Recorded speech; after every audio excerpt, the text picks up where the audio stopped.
हा साहेब नमस्कार, बोला. नमस्कार, जय शिवराय सगळ्यांना. खरं तर हा प्रोजेक्टचा जो विषय आहे, अशा एकूण 58 प्रोजेक्ट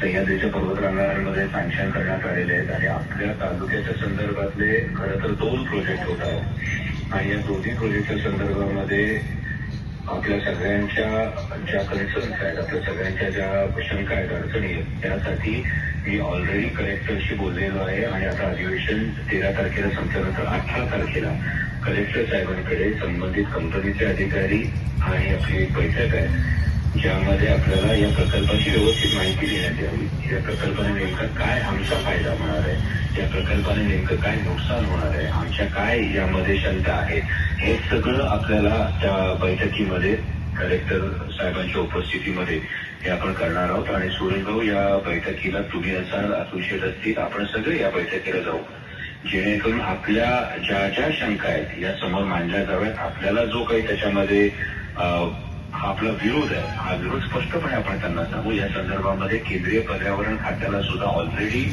मी पत्र लिहिलेलं आहे, याआधीच पत्र लिहिलेलं आहे की सह्याद्रीचा हा इको सेन्सिटिव्ह झोन, हा इको सेन्सिटिव्ह झोन असताना आदिवासी भागातल्या आमच्या आदिवासी बांधवांचं नुकसान होऊ नये या दृष्टिकोनातून केंद्रीय पर्यावरण मंत्र्यांना सुद्धा आधीच या संदर्भातलं पत्र मी दिलेलं आहे. तर 18 तारखेच्या या बैठकीमध्ये आपल्यासाठी चित्र स्पष्ट होईल आणि या लढ्यात नेहमीप्रमाणे मी पूर्णपणे तुमच्या सोबत आहे, हे मी तुम्हा सगळ्यांना ग्वाही देतो. धन्यवाद खासदार साहेब. जय शिवराय.